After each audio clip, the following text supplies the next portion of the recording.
This is 331, analyzing address resolution. So look at your goal here. You're going to learn the normal and abnormal network traffic related to address resolution protocol, or ARP. This is the start of a new section right here. This is kind of an intro to this section as we go along. So if you read through some of this about analyzing network traffic, that's what this whole new section is about in 3.3, analyzing the net. So in 3.3.1, we're kind of giving like the just the general idea of what's going on.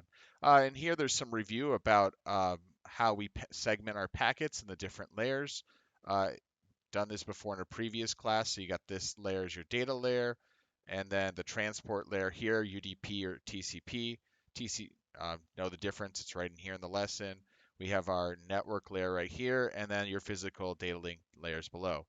The address resolution protocol is a type of message used to discover the MAC address. So the MAC address, what is that if you don't know?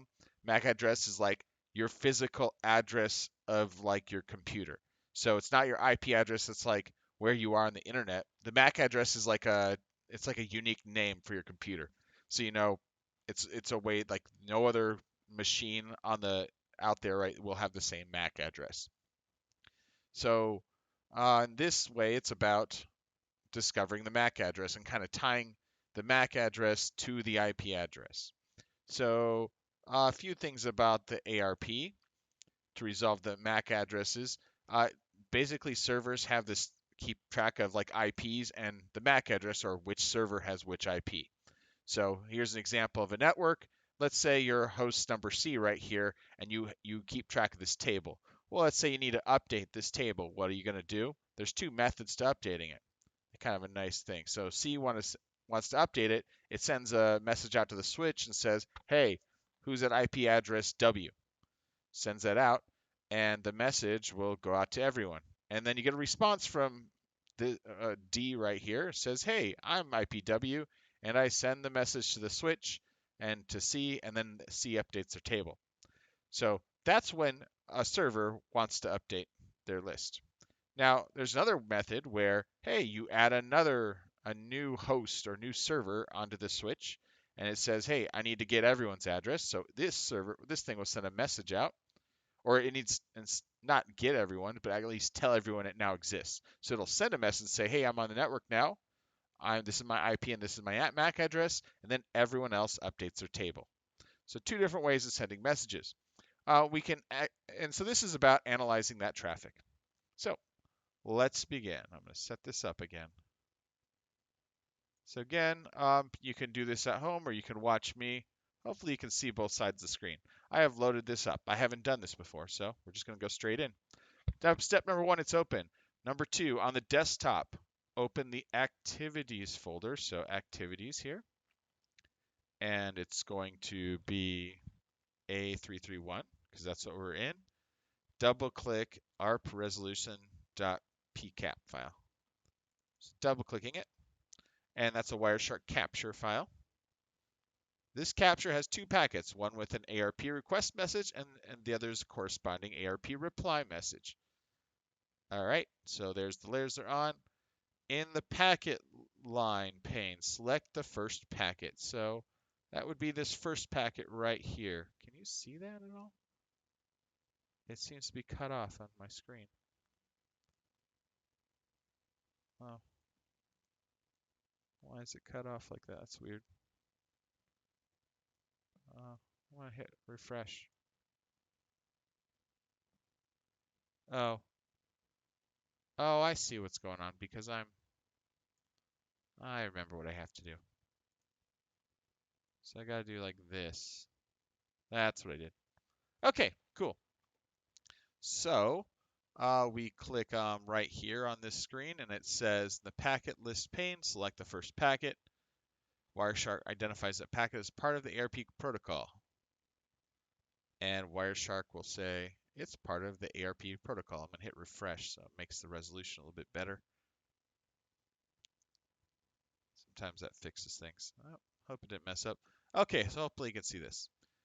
It does its best to name the source. It also recognizes that the packet destination is a broadcast to the local area network. So the source is this thing, and this is where the destination is broadcast to the whole network. Okay. It also recognizes that the packet destination is a broadcast. Info column shows a message you've seen before, asking all devices in the network, who has IP address this? So it's asking this message, who has that? And tell me this IP address. Who has this one? And tell me. All right. We're going to expand the frame entry and the packet details. Okay, so we're going to expand this one down here.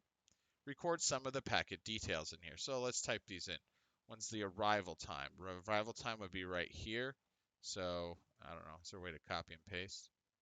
I don't know. Arrival time is going to be December 10th, 2006. Wow. 11:59.22 and extra stuff Pacific Standard Time.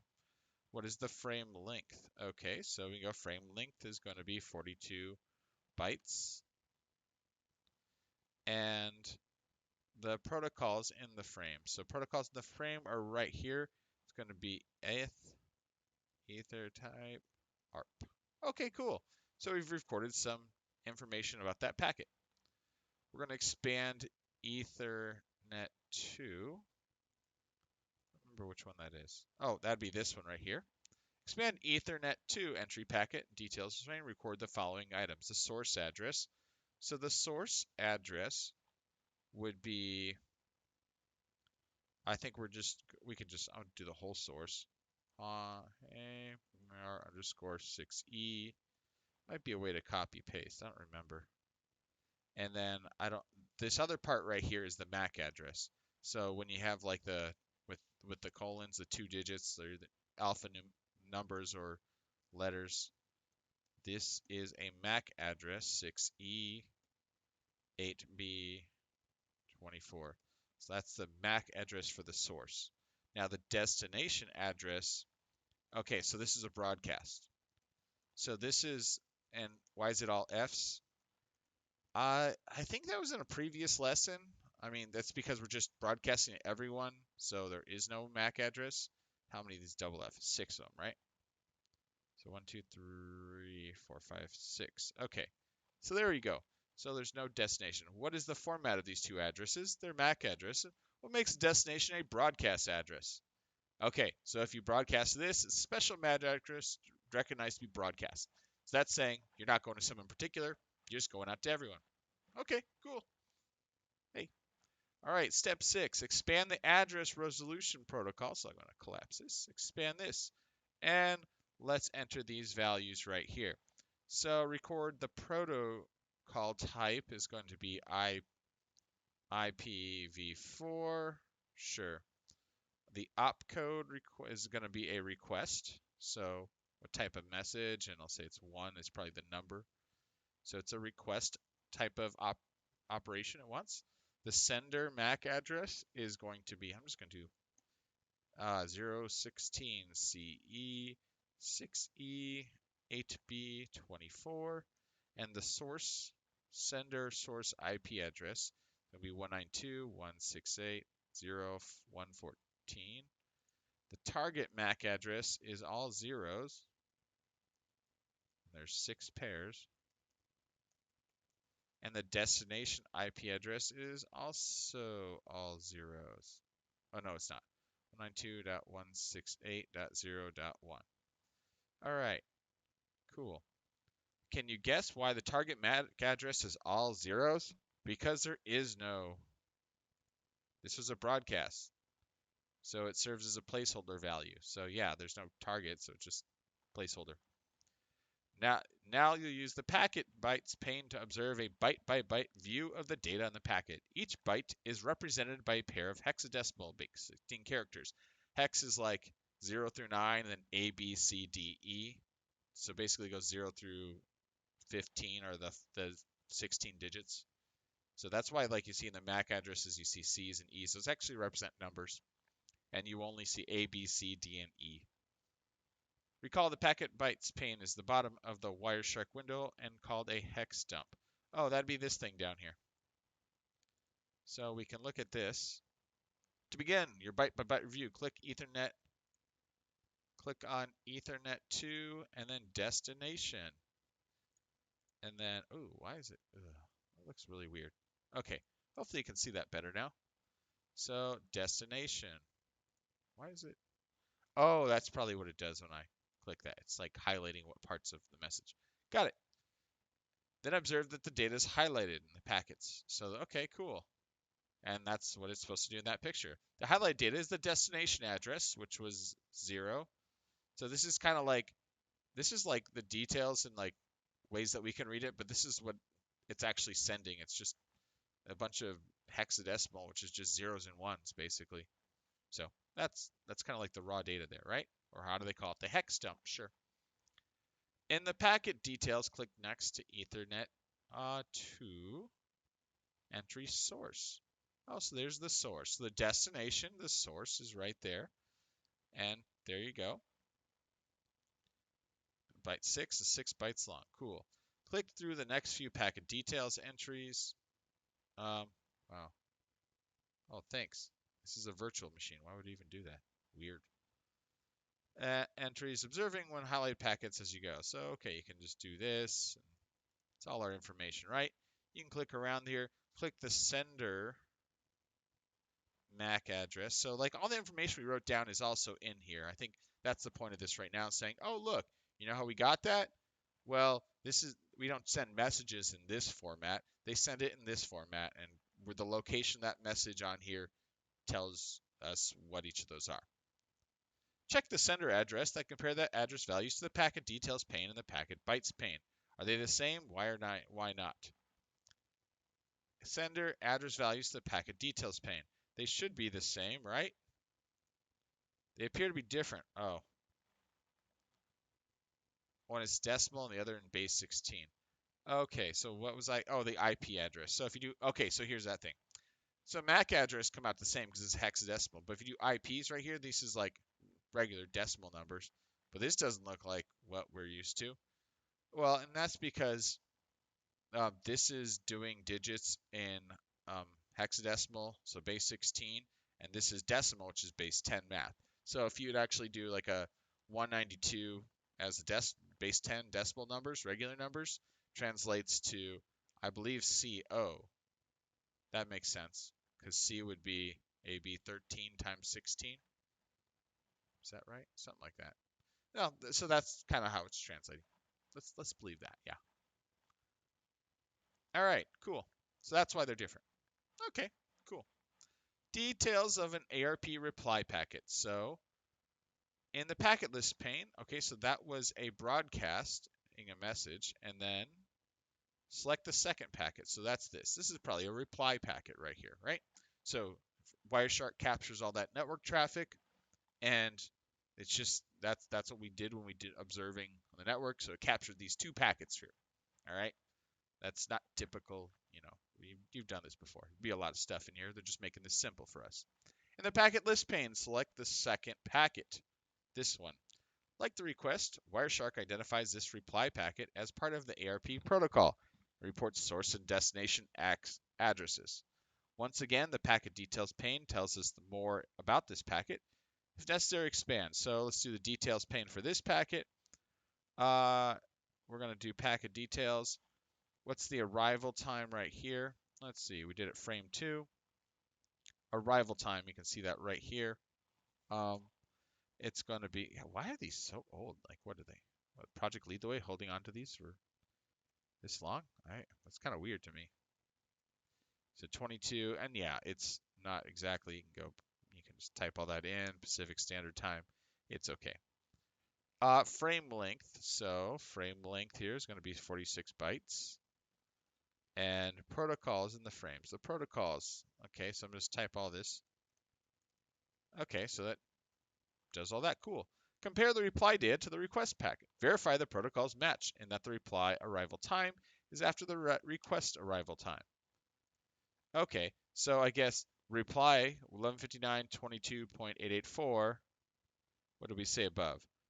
It was 1159.22, oh, it was probably, I didn't do enough decimals. Okay. 880. Okay, that was 880. This one's 884. Yeah, so this one was after there. Yeah, so probably if you're recording for real, I'd have to go to more significant digits because that actually matters. So makes if you're really doing this, you should do more than what I did. Okay. What are other possibilities for arrival times? For example, suspicious times. What could they mean? So this is where, we're not really looking at suspicious stuff today, but we can think about this. So reply arrival time may be recorded as before the request, indicating something wrong with the capture process. So yeah, what if the reply came before the send? Huh. The reply arrival time may be significantly after the request, which might also indicate problems with the capture or system time. Additionally, it could hint at a problem with the network. So, suspicious things, yeah. These should be probably coming back fast. I don't know how fast means, but it should be coming after that. That seems reasonable, I guess.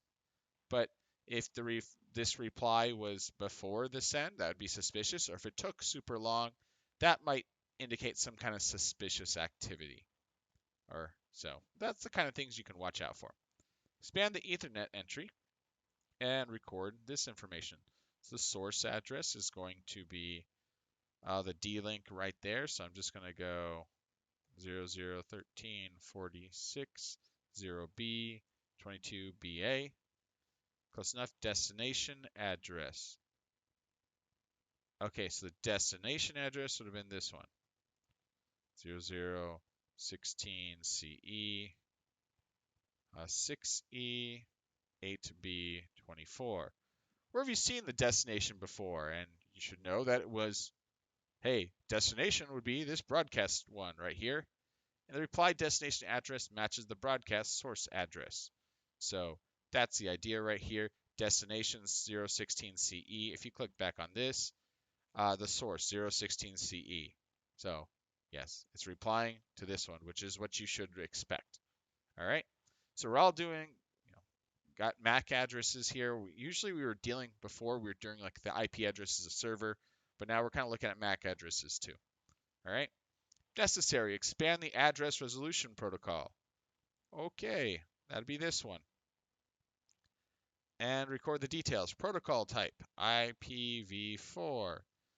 Opcode, this is reply and message type 2.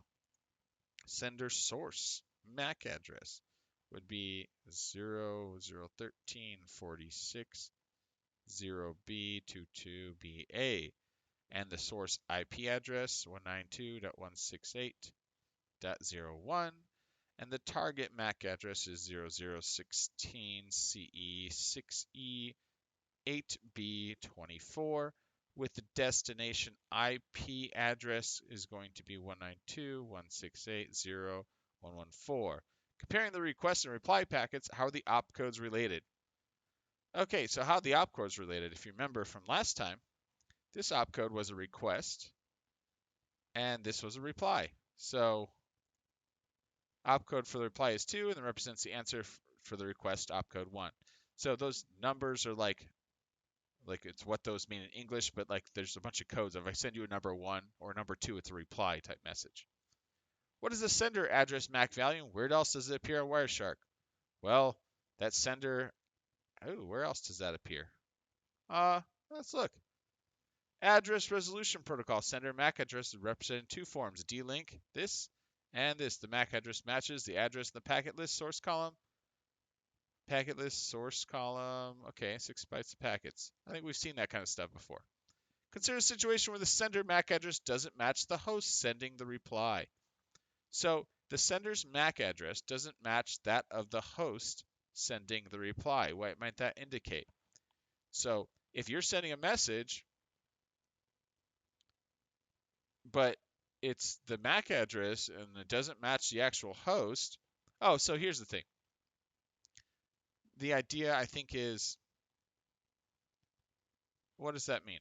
So the requester might accept the spoofed response, getting the wrong answer to the question, who owns a particular address. So that's kind of shenanigans are going on.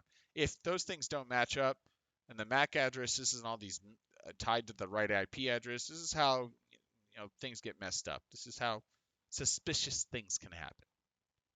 Shenanigans. All right, gratuitous ARP. Now let's look at a gratuitous ARP message. Gratuitous, what does that mean? A gratuitous, uncalled for message is sent by a host to announce its IP address to the local network and its routers. They can be an efficient way to update a network when a host's IP has changed. Okay, sent by a host to announce its IP address to the entire network and its routers. Okay. Oh, okay. So like you're sending a message out because you updated your IP address or something, or a host joined a network or something like that. Okay. So it's kind of those other type of messages. Got it. So let's close this. We don't need it. We're gonna go open up this same folder. Here we see activities. Open up a gratuitous message. Okay, good enough. Here we see one packet. Boom. The gratuitous ARP packet, like a request message, is a broadcast message to the entire network. It advertises the sender's IP address as associated with its MAC address. So I'm just broadcasting one message and going on from there. I broadcast from this source and all this, and I can see stuff going on here. Explore the packet details pane until you find the sender's IP address. So how do I find the sender's IP address? If you remember, it wasn't in the frame stuff. That was about like the time and different things. I think it was, okay, sender's IP address. So if you want to, which packet detail entry does the IP address appear in? That would be right here, sender's IP address, right? That would be under address resolution protocol. Oh, I'm getting good at this. And what is the sender's IP address? Well, it's right here, 24.6.125.19. What is the address in hexadecimal? Now, what is this IP address in hexadecimal? The thing is, if you click on it, remember it highlights down here in the hex dump. So I hate highlighting over it. It's down here in blue where it says 18067D13. That would be it in hexadecimal. This is the packet bytes pane right here. And, oh, yep, I got it right. Proud of myself. ARP is an efficient way to leverage layer 2 networking so the packets in layer 3 are efficiently routed around the internet. It's also very trusting. The router takes the reply it receives as is. No authentication or validation occurs in the ARP two-step process. Check whether the host really owns the IP address or whether the MAC address is legit. The degree of trust is how malicious users exploit ARP. Okay. Why might a malicious user fake or spoof an ARP packet? Well, let's see why. I don't know. Let's play this video. I don't know if you can hear it. There's no sound. So, let's hold on. Let's do it this way. I don't hear any sound either. So we got a switch right here. This is a computer. You got a malicious attacker, which is his own IP address. Oh, and he goes, oh, I'm gonna hack and say, oh, I'm gonna write this as my MAC address in both of these. So then when this switch is sending messages, stuff goes to this guy instead. So that's the kind of stuff going on. Yeah, that's bad news. All right. So let me get this right size again. So an ARP poisoning attack. You've just explored valid ARP broadcasts, but ARP messages can either be broadcast or unicast. A valid unicast can be used to verify that a router is reachable and properly functioning. For example, routers with ARP unicast with who has is a particular MAC address to keep the ARP cache up to date. However, a malicious user could formulate a fake ARP unicast by setting the opcode to one indicated broadcast but performing a unicast instead. What was a unicast? Sometimes I'm just reading things, but I'm reading, but am I doing? Where was the word unicast? Okay, that was way up here. So what? Okay, unicast is when you're doing this. You're sending one message to that. Okay, so I guess you're sending it to one person. One. Unicast, a single destination response. Got it. Okay. What step were we on? Oh, jeez. Right here. Okay. Hey, I don't. They throw words out sometimes. I don't know. Valid unicast can be used to verify that a router is reachable and properly functioning. For example, routers with ARP unicast. However, a malicious user could formulate a fake ARP unicast by sending the opcode to 1 and indicate a broadcast. They can specify a destination MAC address other than all Fs and use the opcode 1. They can spoof the neighbor broadcast packet. ARP poisoning. Users changes then corrupts the MAC address information on a target computer. Where a malicious user changes and corrupts a MAC to an IP address information on the target computer, changing them to other addresses, usually to hosts they control. ARP. I'm going to call it ARP. ARP poisoning. Attacks also corrupt a device's ARP cache and wreak havoc on the hosts trying to communicate with each other. Cool. Okay. In the attack you're about to analyze, a malicious user injects a bogus ARP message into a host, which falsely associates its MAC address with some other IP address. Okay. Can be used to implement a denial of service attack, man-in-the-middle attack, and other exploits. Okay, so we don't want people doing this. You'll see how it can be used to poison an attacker for man-in-the-middle exploit, which you read about before. If you don't remember what those are, Google this man-in-the-middle thing. It was something we did in Unit 2. Okay. I'm hearing this. Let's experience this. So we got to customize Wireshark. First, before any attack analysis begins, customize Wireshark to make your analysis a bit easier. Wireshark, we're going to go to Edit and go to Preferences. Okay. And select columns from this. So columns, and then columns category. You can customize the columns to show you the packet list pane. Help you analyze the suspected ARP issues. Okay, how do I do that? Beneath the list of displayed columns, click the plus sign. That's this one. A new entry appears, new column and number. Okay, so I'm going to add something. Double click the title of new column. Type SRC MAC. Enter. And under type, double click number and select HW source adder resolved. Is that it? Oh, resolved. Okay, that looks good. Okay, drag the newly added item to just below the source column. So I want to put it here to make it easier to see. All right, so you can I dragged it from there to there. Click plus to add a new column. Okay, cool. Title, type, destination MAC address, and select hardware dest address. Resolved. Okay, cool. Drag the newly added just below the destination column. So we're going to add address right down there. Okay, source, the source MAC, destination MAC address. Okay, apply the changes. Man-in-the-middle attack time. Got it. So that was just about setting up Wireshark. Cool. And recall the goal of the man-in-the-middle attack is to embed a malicious user between two target devices network, intercept their communication. So like you're the machine in the middle attack, and you kind of intercept their communications. Okay. This means there are two victims targets, so you both machines talking to each other. However, in the capture data, you will see only one. You analyze half of the attack rather than the full story. This will make your analysis a bit easier. Even with only half the data, you have enough info to see something is fishy. Okay, I'll skip that part. Let's open up.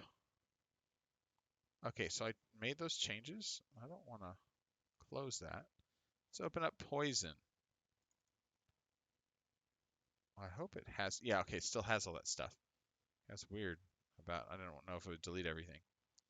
Okay, there's a bunch of stuff on here. Whoa. All right, so open up Poison. Find the first ARP packet. You can use the ARP filters to simplify this. Okay, so how do you do this? You just type ARP. And your filter's up here and hit enter and like, oh, there we go. So my first packet is this one. And then and the first packet we should find is who has this IP address set 172.16.0.1, and to tell who has it, then tell this person. All right. This is a broadcast message from your router. Record the following information using your new custom columns. What is the source? Well, we can see the source right here. It's Hewlett P underscore BF colon 1EE. Cool. And the source MAC address is this. That's what it's called? Okay. It's the same thing, right? That doesn't make sense. Wait. No. The source is this. Oh, the MAC address is right here. We can just write that in. So 00. I'm going to change that again. Wait, this is supposed to say MAC address, right? Why does it not do that? Well, that seems kind of weird. Did I not do that right?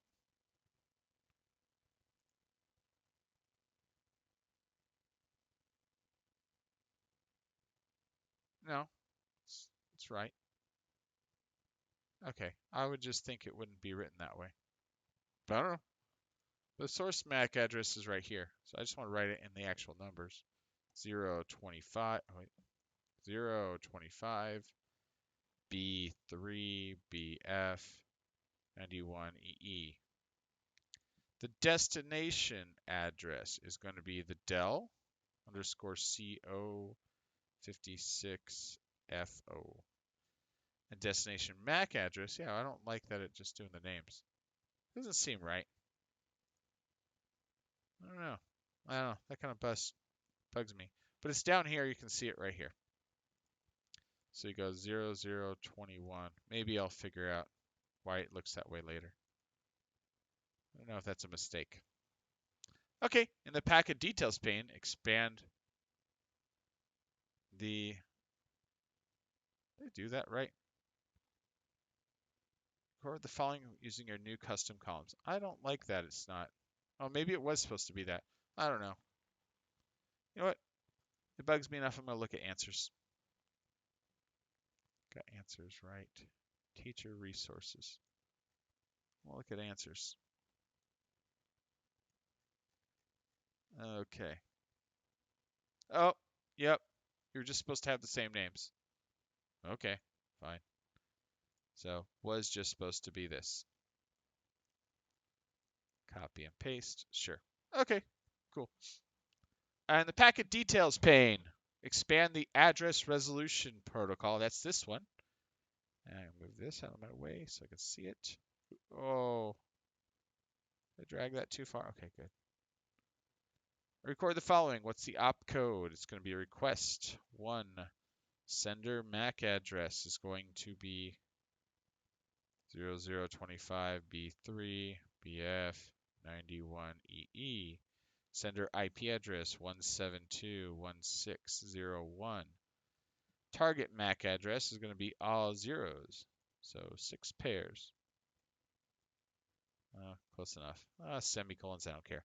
And the IP is 172.16.0.107. All right. Compare what you know about your router and the packet data. What appears strange about the ARP broadcast message? Okay. What appears strange about this?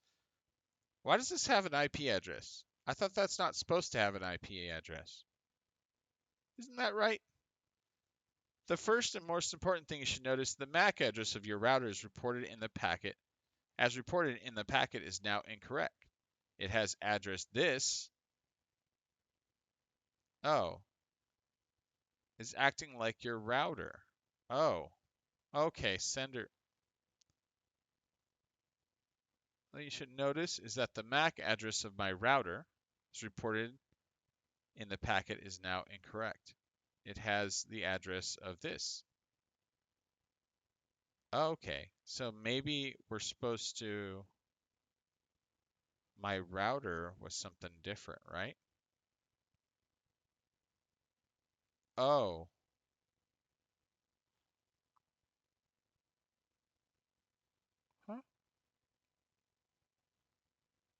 Is that from above? What I know about my router. Maybe that was up above where we learned that, right? Um, when we sent a message before, didn't we have something different? I think we're still going on this. 8B.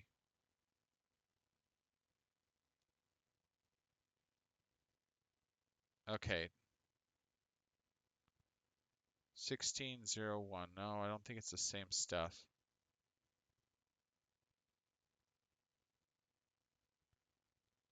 About my router and to the packet data. What appears strange about this broadcast message?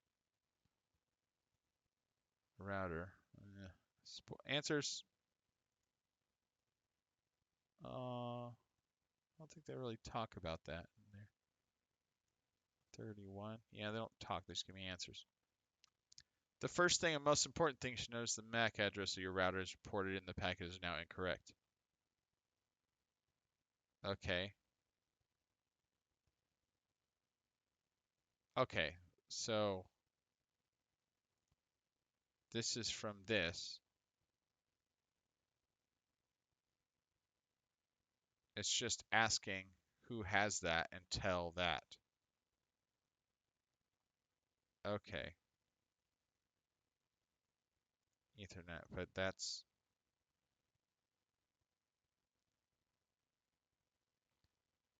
Oh, maybe because like that is different because that's supposed to be the router. Is that what it's supposed to be? No. Well, I'm gonna keep going through the lesson.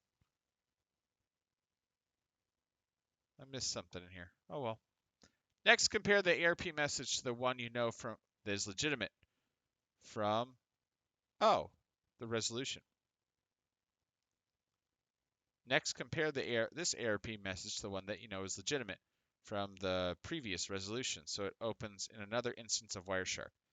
Okay, so I have two instances of Wireshark going. I think I already have two, right? Yeah. Okay, is this? And then let's do resolution. Oh, maybe that's what we're supposed to do. Explore differences between legit and the fake one. Okay, so let's see if I can show this. I hope you can see it. Okay, I'm going to see if I can kind of do a side by side here. Maybe we can see this pretty well. Okay, so explore the differences between the send. So this first message was this idea of the same kind of broadcast, right? And they explore the differences between these two.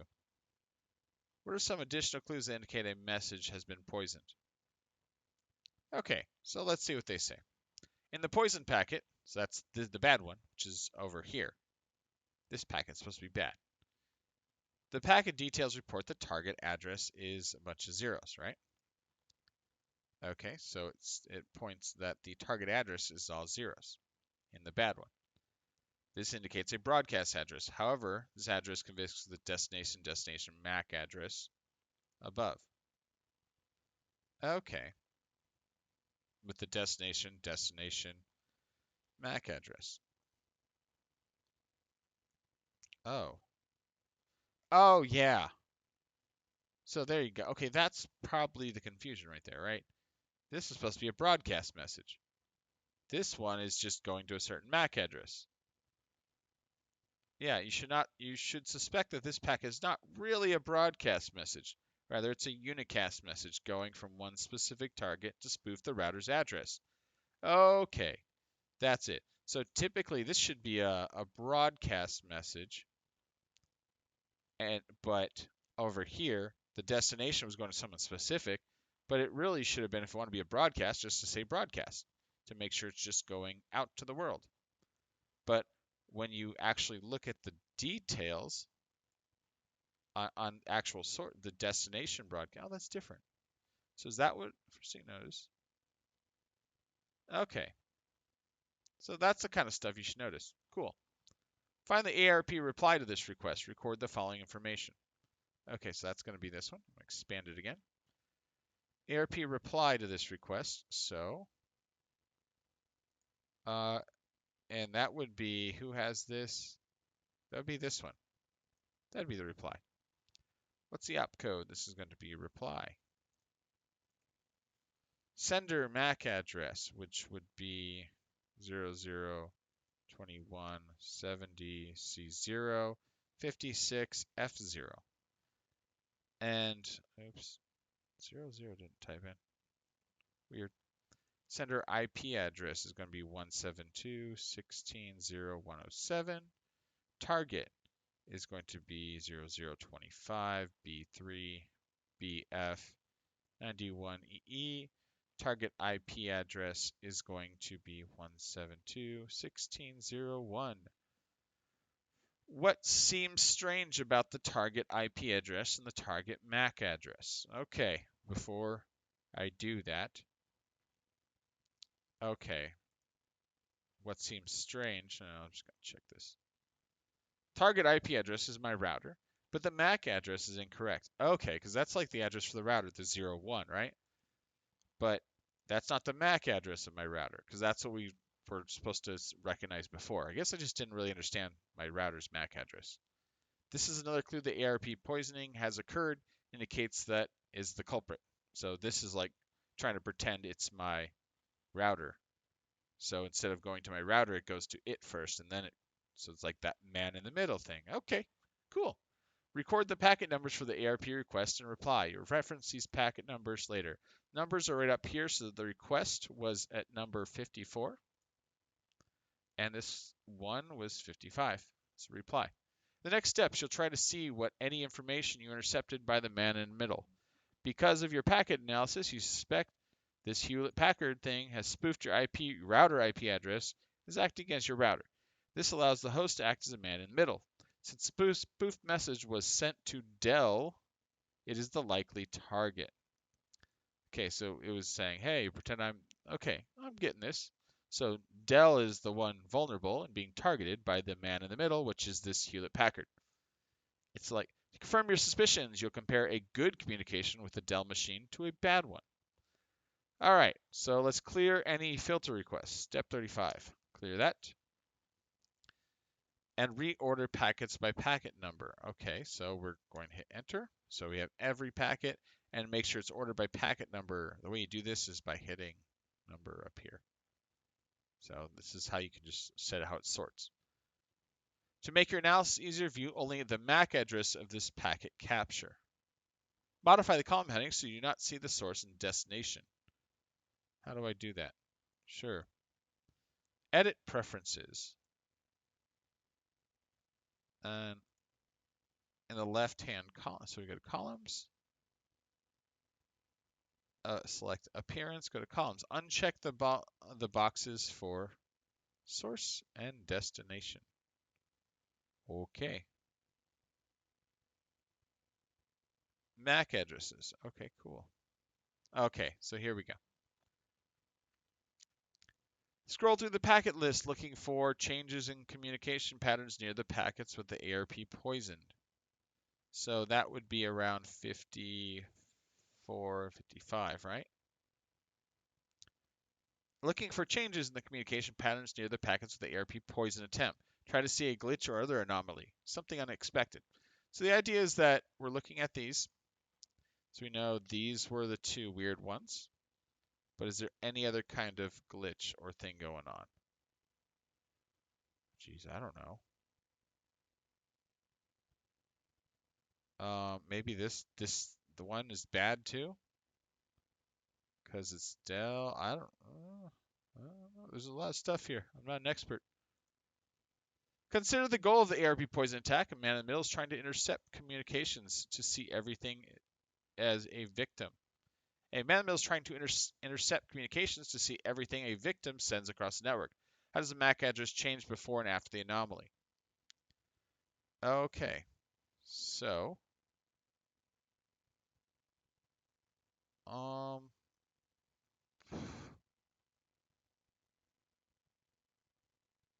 don't know.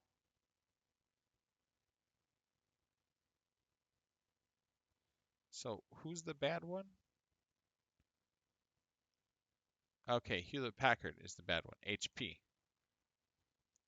So, no, HP isn't the bad one.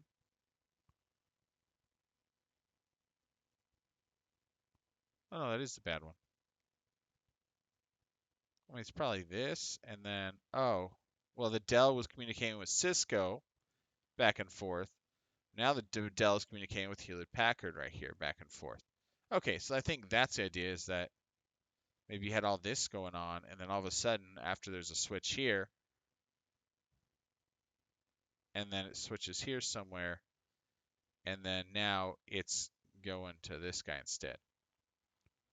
Okay, that's what I'm going to say the bad thing is. Okay. How do the MAC addresses change before and after the anomaly? Well, I don't know. I'm hoping the lesson goes through this. In the last packet before the glitch, the ARP messages. Okay, before the glitch. In the last packet before the glitch, the ARP messages. In the first packet after the glitch, use packet details to record the information below. Very valid good. The good packet. Oh, I'm getting tired. Okay, so the last good packet was going to be, they say it's 52 is the last good one. Why is not 53 good? I guess, oh, it's from Dell from as the source. Okay, this is the last good one. So getting that information, the source of that was source was, let me see that, 52. Source is right here. So the source IP would be 172.6, hate that, 172.16.0.107. That's what I'm getting right here. And the source MAC address is going to be the Dell CO 56F0. The destination is going to be the Cisco router. So destination IP address is going to be right here as 12.153.20.41. And the destination MAC address is called Cisco 3107.33. Okay. Now the bad packet, the first bad packet is this one, 57, because this is after some shenanigans happen, and then we go to this one instead. So the source was 172.16.0.107. Source MAC is going to be the Dell, so 56F0.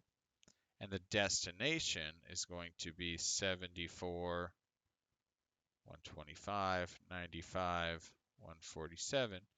But the destination MAC address is going to be that Hewlett Packard BF 91EE. That's right here. Okay, cool. Well, okay, so what happened in the communication? So it was going back and forth with this Cisco, but now instead I switched to going to the Hewlett Packard right here. So messages go around. It asks, the Hewlett Packard sent a message saying, who is this? And tell the router. Oh, that's kind of weird. Oh, cool.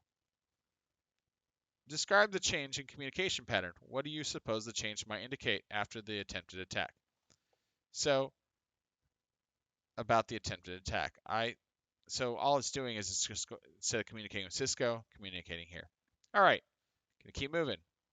Protecting against ARP poisoning. Okay, so if system is a victim of ARP poisoning, network administrators can clear ARP caches to generate new legitimate entries. This comes at a cost. Interrupts the workflow of users in the network and causes potential. So you just restart the machine, basically. But you can't just keep doing that. Instead of So you can restart the machine, but hey, you don't want to flush everything because it interrupts what's really going on with your machines. Instead of declaring the cache, reduce the risk of spoofing by creating a static, non-changing ARP entry on your server, on your host, and on other network devices. If you have two hosts that regularly need to communicate with each other, set up a static ARP entry to create a permanent entry into your ARP cache. Huh. Okay. I guess. I don't know. Okay, cool. I'll listen. Go open up PowerShell. And then you do a static request requires one quick ARP command.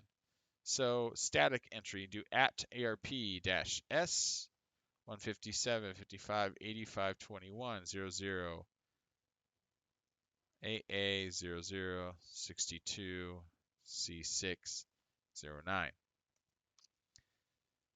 I didn't do that right. Oh, I probably was supposed to put a space after the at, right? Huh. Dash S 55, 85, 21, 62, C6, 09. Unrecognized token. What?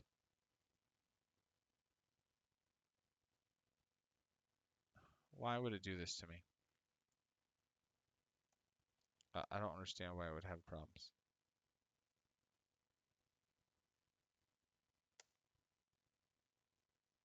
Uh,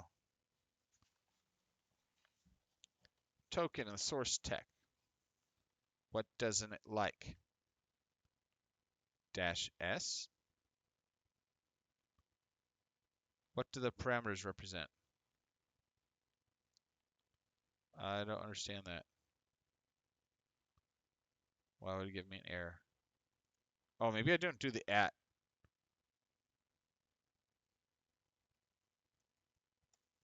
Oh, that's probably it. Huh. Why does it say at right there? I don't know. Okay, that's why. Okay, don't do that at thing. All right, confirm your entry. So what that did is it sets a new entry in the table. What do the parameters represent? First one is the IP address. Second is the MAC. This command creates a permanent ARP mapping between this IP address, the MAC address, and the host cache. Okay, cool. So a permanent mapping that can't be changed by some other shenanigans. Got it. Confirm it by just looking on here and you say, hey, we've mapped this as a static. Can't change it. Your new ARP entry cannot be changed or replaced, thus preventing a spoof. Close and disconnect the security lab. Okay, so what did we learn today? A lot of exploring, a lot of weird stuff. And I was kind of confused. There's a lot of stuff going on in here.